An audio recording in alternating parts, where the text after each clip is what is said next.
Eu sou a professora Gisele Gonçalves. A minha formação em Química é licenciatura. Eu sou mestre em Engenharia Química. Atualmente eu sou coordenadora acadêmica e de cursos de uma faculdade localizada em Betim. Eu tenho um tempo de empresa em torno de 10 anos e na indústria em torno de 13 anos. Uma característica minha é a dedicação, resiliência, informalidade e foco em resultados. E essa é a minha rede social, caso tenham interesse em interagir comigo.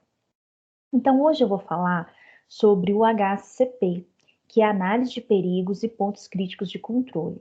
É uma ferramenta extremamente importante dentro da indústria de alimentos. Então, vamos para o entendimento.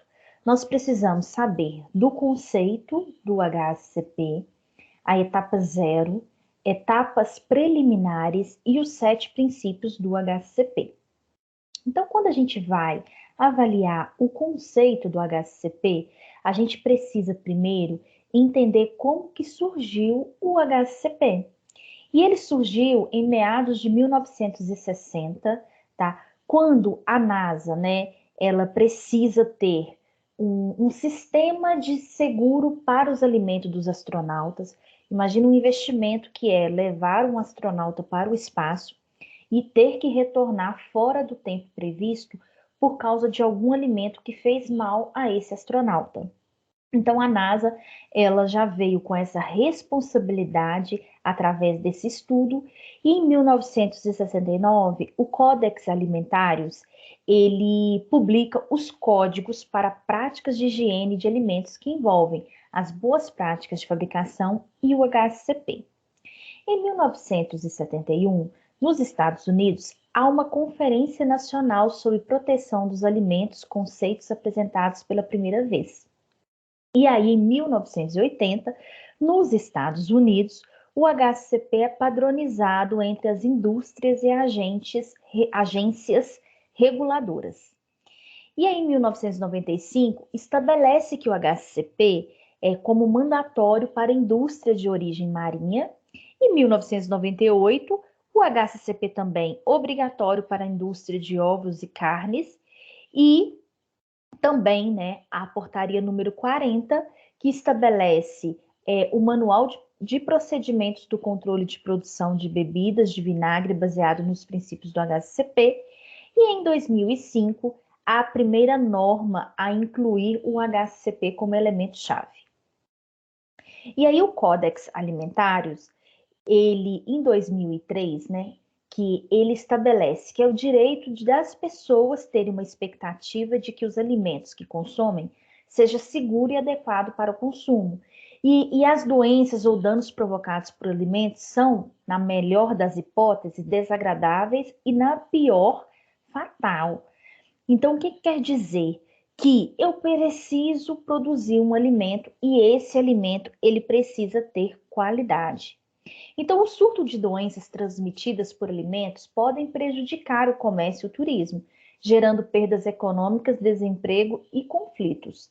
E aí, todos os agricultores e cultivadores, fabricantes e processadores, manipuladores de alimentos e consumidores têm a responsabilidade de garantir que o alimento seja adequado para consumo. E aí que vem a definição do HACCP, que é um sistema que permite identificar, avaliar e controlar os perigos que são significativos para a saúde do alimento. E o objetivo é auxiliar as organizações a focar na etapa do processo e as condições de produção que são críticas para a segurança do alimento. E qual que é o benefício que a indústria tem quando ela tem ali o HACCP implementado? Primeiro, ele participa de toda a cadeia do processo, desde a matéria-prima até o consumidor final. Então, eu consigo garantir que o meu produto ele tenha ali uma qualidade muito melhor.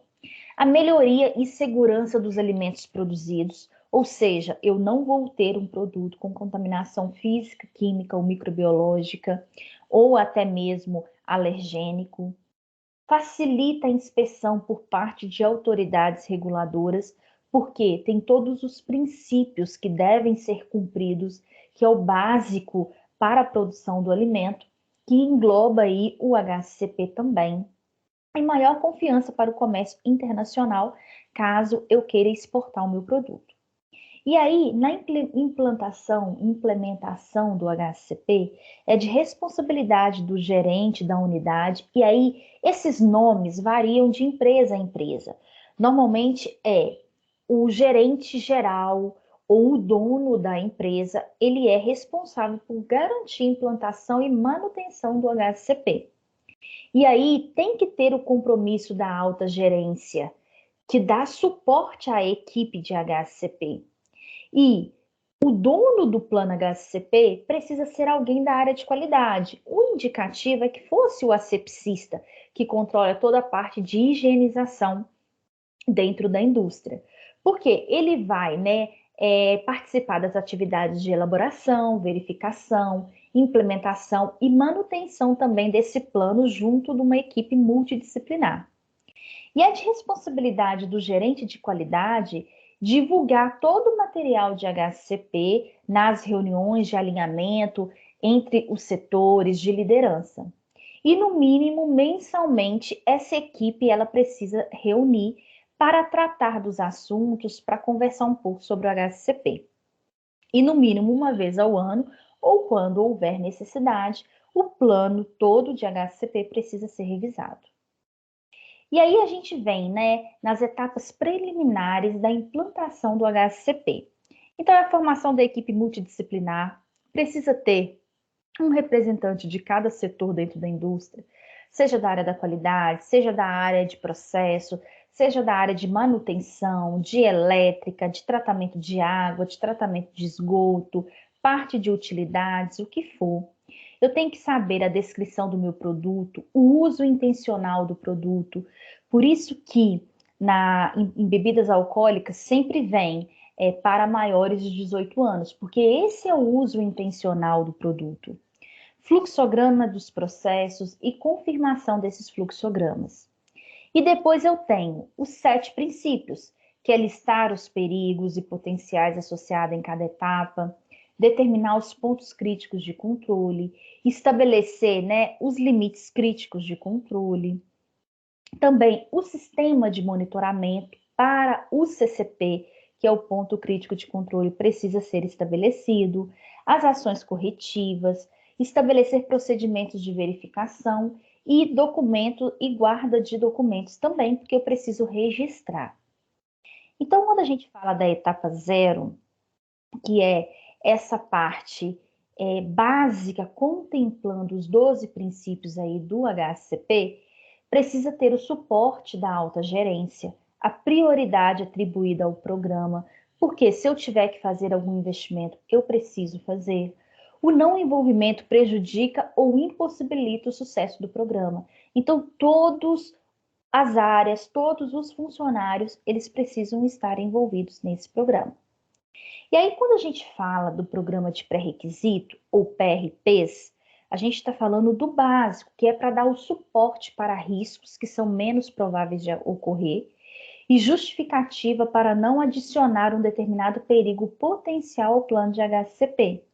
E o descumprimento desses pré-requisitos vão acarretar criação de condição de risco, ou seja, não precisaria ter, e aí eu posso ter uma contaminação, por exemplo, química do meu produto, criação de perigos e segurança dos alimentos produzidos e falhas potenciais, que podem indicar aí na decisão de tomada de análise de perigos que não foram devidamente suportadas. Então, quando a gente fala do programa de pré-requisitos, nós estamos falando das boas práticas de fabricação, do programa de limpeza, design de projetos e edificações, fornecimento de água, instalação das áreas comuns e armazenamento, gerenciamento de alergênicos, documentos e registros, aditivos alimentares e materiais intermediários de processo, qualidade do ar e ventilação, higiene e segurança dos funcionários, a política de vidros e plásticos duros, transporte de matérias-primas e produto acabado, sistema de gestão de qualidade, contaminação física e química, design e manutenção de equipamentos, sistema de controle de pragas, rastreabilidade e recuperação de produtos, dispositivos de resíduos e drenagens, homologação de fornecedores e programas de treinamentos. Todos esses pré-requisitos, eles são contemplados dentro do curso de boas práticas de fabricação, que também está disponível aqui na plataforma. Então, dessas etapas preliminares, que é a formação da equipe, descrição do produto, uso intencional, fluxograma dos processos e confirmação dos fluxos, a gente precisa sempre ter, na formação da equipe multidisciplinar, pessoas que tenham conhecimento e competência específica daquela área para ajudar no desenvolvimento do HACCP. E quando não for possível dispor de tal competência técnica, precisa ser contratada uma assessoria especializada em outras fontes para dar esse suporte. E essa equipe multidisciplinar, como já falada, ela precisa contemplar todos os funcionários por setor.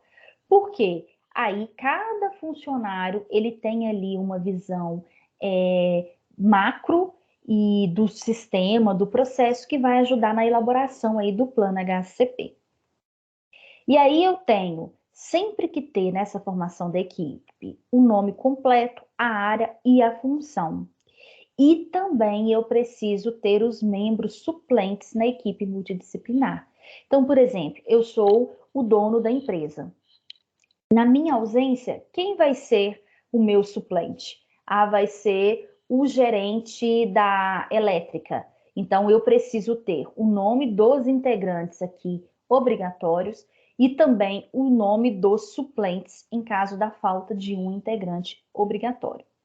Eu preciso descrever o produto, qual que é a composição, a estrutura físico-química, por isso que nos rótulos vem essa descrição. Tratamentos microbiocidas, térmicos, congelamento, salmoura, defumação, embalagens, a durabilidade, que é o tempo de prateleira, o tempo que esse produto pode ficar no mercado, condição de armazenamento e sistema de distribuição. E aí tudo eu preciso planilhar. Eu indico vocês fazerem no Excel, porque a gente vai colocando as abas, fica mais fácil para vocês desenvolverem aí no plano HACCP. Então eu coloco os dados da unidade, como a unidade, endereço, quem que é o gerente, quem que é o dono do plano, a descrição, o histórico da unidade brevemente, o escopo, a abrangência do plano, e aí vai. Eu vou falando, né, sobre as marcas, quais marcas que são, quais são as características, ingredientes, tratamentos, tudo o que a gente falou na descrição do produto. E também eu preciso descrever as matérias-primas utilizadas nessa etapa. O uso intencional, ele tem que ser baseado no uso esperado do produto. Ou seja, por exemplo, uma cerveja, ela tem que ser para pessoas acima, né, de 18 anos. Então, esse é o uso intencional dele. Um refrigerante, ele pode ser para qualquer pessoa, desde criança a adulto. Mas, por exemplo, se eu tenho uma cerveja, por mais que ela seja para grupos maiores de 18 anos, também quem tem que sofre, né, glúten, alguma intolerância a glúten, alergênicos, não pode tomar esse produto. Então, eu preciso ter descrito esse uso intencional direitinho. E aí a gente vai para o fluxograma. Esse fluxograma ele é elaborado pela equipe multidisciplinar e tem que basear em todas as etapas de produção. E eles podem, né, ser utilizados os mesmos fluxograma por vários produtos, desde que sua fabricação contemple etapas similares. E eu tenho que seguir a sequência da produção. Por exemplo, se eu estou falando do tratamento de água, primeiro no fluxograma eu tenho que ter a captação da água. Segundo, eu tenho que fazer o tratamento, mas o tratamento vai ser com floculação, depois com filtração, e aí vai sucessivamente, né? Deve ser indicado todas as etapas que entra a matéria-prima. Se na etapa da floculação, qual que é o produto químico que é utilizado ali para fazer a floculação? E aí vai. Onde o trabalho ou retrabalho, reprocesso se ocorre e se saem, né, os produtos acabados, subprodutos ou quais são os resíduos gerados. E aí eu posso determinar e colocar legendas para facilitar aqui no meu fluxograma. As etapas principais, coloco um retângulo. etapas que entram e saem do processo, do fluxo principal, coloco o tracejado. Etapa possível de contaminação por alergênicos, eu pinto de uma coloração, por exemplo, de roxo, e aí vai. Eu vou fazer o fluxograma e vou colocar a legenda de acordo com o que eu achar mais viável. Mas essa legenda, ela precisa estar lá no seu plano HCP. Aqui, por exemplo, é um fluxograma geral de processo de uma cervejaria. Então, vem a matéria-prima, embalagem, braçagem, fermentação. E aí tem aqui, ó, as etapas para isso. Onde que utiliza que está entrando um determinado matéria-prima, eu tenho que escrever quais são essas matérias-primas e para onde que ele vai ser direcionado. Esse que é o fluxograma do processo. E a partir do momento que eu fiz esse fluxograma, eu tenho que ir em campo para confirmar esse fluxograma, confirmar de fato que está ok esse fluxograma. E aí tem que ser, né, feito em campo com o responsável pela área, e esse responsável, ele precisa também assinar ali que esse fluxograma ele está ok. Se tiver alguma alteração a ser feita, eu posso fazer ali no meu rascunho, vou para o sistema, faço a modificação e depois eu faço novamente a impressão desse plano HCP. E aí, dentro dos 7 princípios do HCP, que é do 6 ao 12, que é listar os perigos, determinar, enfim, a gente vai estudar um pouquinho sobre eles. Então, quando a gente fala de listar os perigos potenciais associados a cada etapa, a gente está falando de levantar quais são os perigos em cada etapa, determinação da severidade e a probabilidade de ocorrer esse perigo, avaliação do risco, natureza dos perigos e medidas de controle. Então, vamos entender um pouquinho da análise desses perigos. Para a gente entender o que é um perigo. Um perigo é um agente biológico, químico, físico, radiológico ou alergênico presente no alimento ou condição apresentada pelo alimento que pode causar efeitos adversos à saúde e integridade do consumidor. Então, quando a gente fala de um perigo físico, a gente está falando de pedaços de vidros, insetos, fragmentos de madeiras, metais, pedras, materiais plásticos. Isso está na RDC 14 de 2014. Quando a gente fala de perigo químico, a gente está falando de todas essas RDCs que vocês podem pesquisar também, para quem quiser aprofundar sobre o tema, e vai trabalhar sobre pesticidas, resíduos de produto de limpeza, produto químico, lubrificantes, materiais pesados, micotoxinas, potabilidade de água, amarelo de tartrazina, edulcorantes e açúcares. Temos o perigo biológico, que são os vírus, bactérias, bolores e leveduras e a potabilidade da água, que é a portaria 2.914, que está nessa RDC 12 de 2001. E além dessa RDC, tem a portaria 2.914. Temos também o perigo de alergênicos, que está na RDC 26 de 2015, que engloba trigo, crustáceos, ovos, peixes, amendoim, e aí temos 18 itens aí que entram dentro dos alergênicos. Temos o risco radiológico, que não tem uma legislação específica aqui vigente sobre radiação em alimentos, mas a gente tem, né, essa normativa 9 de 2011 que fala do uso de radiação para fins fitossanitários. E aí eu preciso listar em cada etapa, eu coloco o código da etapa, eu coloco o nome daquela etapa, eu escrevo aqui quais são os riscos que vão acontecer, que podem acontecer, e aí eu preciso determinar a probabilidade e a severidade disso. Então, eu vou descrevendo quais são os riscos biológicos, químicos, físicos, alergênicos e radiológicos de cada etapa. Depois disso, eu preciso também entender o que é um perigo versus um risco. O perigo é algo que tem o potencial de causar dano. Então, por exemplo, você sabe que tem uma praia que tem ali tubarão e você está na beirada da praia. Então, você sabe que você não pode adentrar porque tem risco, né? Tem um perigo de você ser atacado pelo tubarão. E o risco é a probabilidade de um risco causar um dano. Ou seja, se você entrar ali e se o tubarão te pegar, vai te causar um dano, tá? E isso que eu tenho, né? O risco é a multiplicação da severidade e da probabilidade de ocorrer. E aí eu tenho o risco. E aí eu preciso também listar os perigos potenciais associados a cada etapa. Então eu tenho aqui a probabilidade, eu tenho desde a remota até a alta, e a severidade, que eu tenho a mínima até a alta.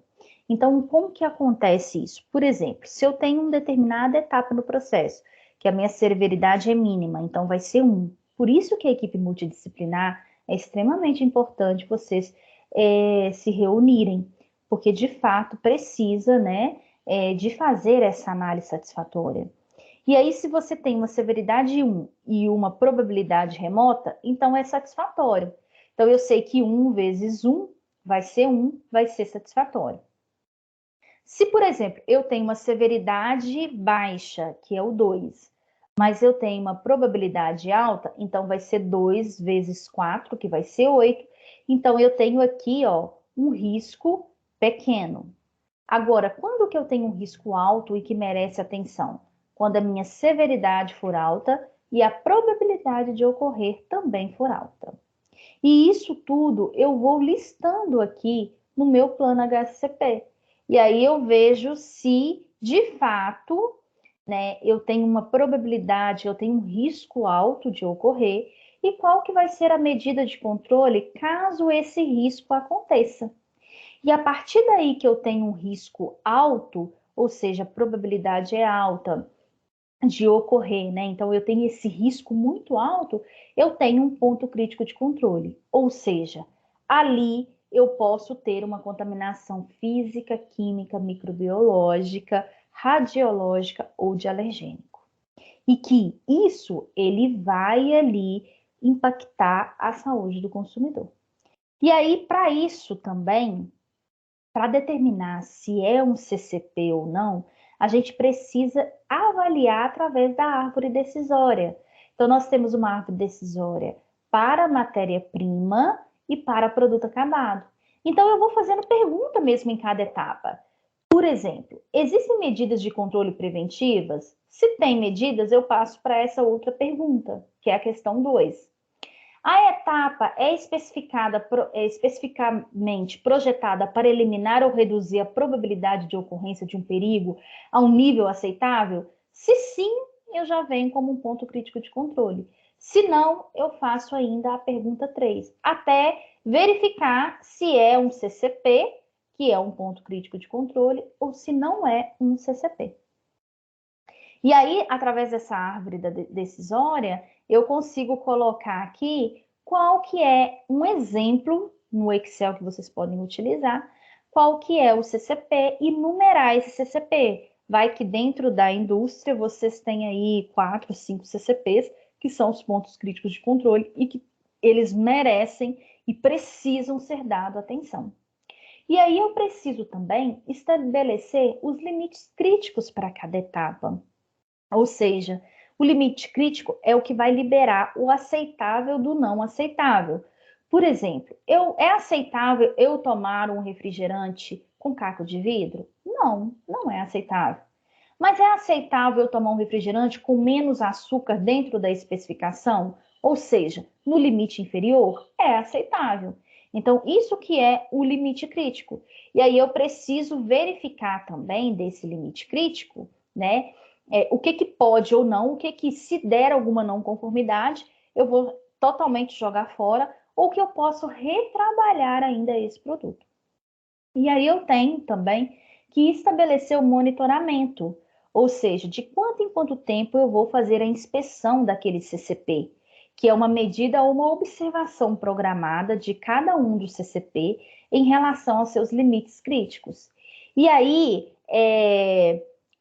esse monitoramento, ele tem que ser avaliado por uma pessoa treinada, ou seja, um operador, ele precisa ser treinado, ele precisa ser, de fato, né, instruído, e também eu tenho que garantir a frequência desse monitoramento e de tempo em tempo checar se o operador ele está cumprindo com essa frequência, tá? E também os procedimentos, se detectar alguma perda no controle de CCP, alguma não conformidade, o que que o operador tem que fazer? Qual que é o fluxo de não conformidade? Então, isso tudo tem que estar dentro do plano de monitoramento. O que que vai ser monitorado? Qual que é o limite crítico? Como que eu vou monitorar? Qual que é a frequência que eu vou monitorar? Quem que vai monitorar? É o operador daquela máquina? É o supervisor daquele setor? A pessoa ela está capacitada para fazer esse treinamento? E quais são as ações corretivas que eu vou tomar se eu tiver uma não conformidade? E aí eu tenho um formulário que eu posso ir registrando todos essas análises, essas inspeções, ou eu posso também colocar diretamente no sistema.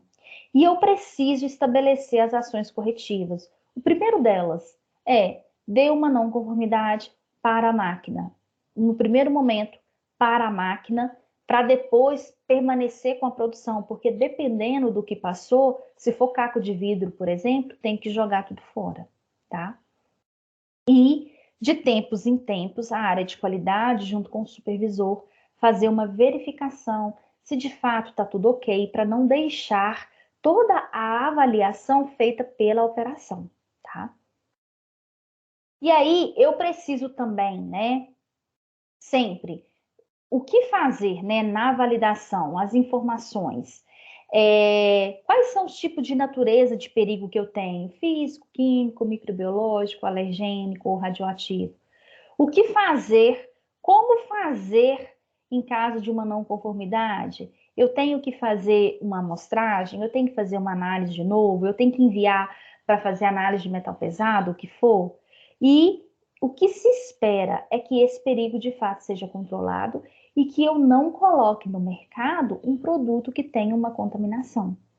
E isso tudo eu tenho que ter a documentação guardada para inspeções, para rastreabilidade, caso algum consumidor ele passe mal no mercado. Então, isso tudo precisa ser controlado.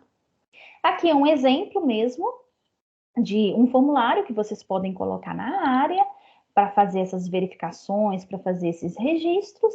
E é isso, pessoal. Espero que tenham gostado.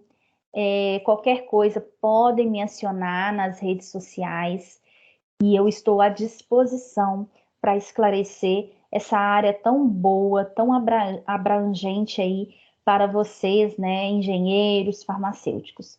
Tchau, tchau, tudo de bom para vocês.